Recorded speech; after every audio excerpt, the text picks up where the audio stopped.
आपका स्वागत है हमारे इस YouTube channel horror stories bye वंश में। मैं हूं आपका अपना दोस्त वंश और आज मैं आपको एक सच्ची भूतिया घटना के बारे में बताना चाहता हूं।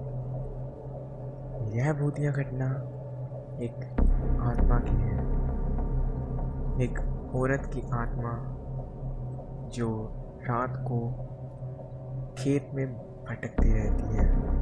तो चलिए बिना किसी देरी के इस कहानी को शुरू करते हैं। सितंबर का महीना था, काली अंधेरी रात थी। धीरे धीरे से हवा की ठंडी लहरें आ रही थी, आकाश में बिजली चमक रही थी। महेंद्र चाचा अपने घर से दूर अपने खेत में खाट पर सोए हुए थे। उनका खेत गांव के तालाब के पास था। बारिश के कारण पूरा तालाब भर गया था और खेत में घास भी ज़्यादा हो गई थी। उसके कारण अंधेरे में यह सब ज़्यादा डरावना लग रहा था। उस तालाब के किनारे आम के 6-7 बड़े बड़े पेड़ थे। आम के पेड़ की डालियों की आवाज़ भी काफ़ी डरावनी लग रही थी। अचानक खेत में बंधी हुई भैंसों ने चिल्लाना शुरू कर दिया। महेंद्र चाचा को पता ही नहीं चल रहा था कि आखिर यह भैंसें ऐसा क्यों कर रही हैं। उन्हें लगा कि शायद ठंडी के कारण यह भैंसें ऐसा कर रही होंगी। इसीलिए महेंद्र चाचा ने खेत में चिमनी जलाई। उस चिमनी के उजाले में महेंद्र चाचा की नज़रें उनके खाट पे पड़ी। उन्होंने देखा कि एक स्त्री उनके खाट पे बैठी है। यह देखकर उनका शरीर डर के मारे कांपने लगा। उसी वक्त आकाश में जोर से बिजली चमकी। वैसे तो महेंद्र चाचा बहादुर थे, लेकिन आज उन्हें भी थोड़ा डर लग रहा था।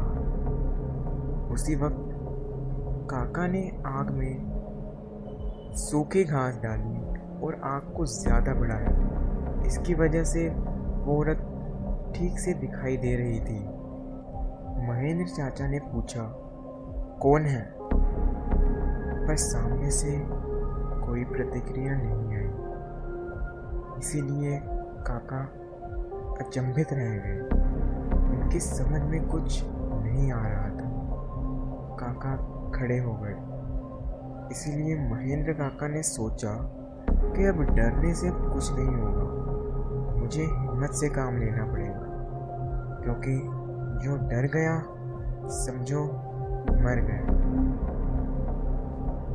चाचा ने एक बड़ी लकड़ी हाथ में ले ली और बोले, कौन हो तुम? तुम्हें क्या लगता है कि मैं तुमसे डर गया हूँ? लेकिन सच तो यही था कि चाचा अंदर से पूरी तरह से डर गए थे। चाचा का यह गुस्से वाला रूप देखकर वो स्त्री खड़ी हो गई और जोर से बोली, क्या तुम मुझसे नहीं डरते? चाचा ने हिम्मत की और बोले, यहाँ से चली जाओ वरना यह लाठी से मारूंगा। इतना ही बोलता महेंद्र चाचा ने लाठी उठाई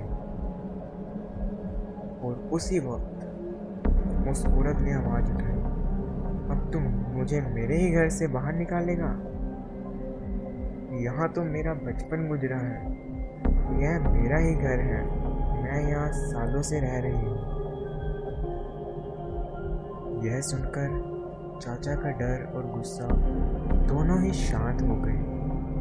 उन्हें लग रहा था कि मेरे सामने जो औरत खड़ी है उसे मैं जानता हूँ। उसकी आवाज़ भी जानी पहचानी लग रही थी। चाचा सोचने लगे कि आखिर यह औरत है कौन? अगर मैं इस औरत को जानता हूँ तो आखिर यह इतनी भयानक और विकराल रूप में क्यों है? अचानक, अरे यह तो ज्योति है, मेरी बड़ी बहन। बचपन में मैं और ज्योति साथ में ही खेत में अचार काटने का काम करते थे। अब महेंद्र को पूरी बात समझ में आ गई। यह ज्योति के बचपन की बात है।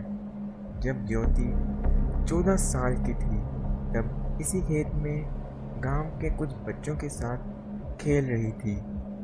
दूसरे बच्चों की तरह ज्योति भी पेड़ पर चढ़कर एक डाल से दूसरी डाल पर छलांग लगा रही थी।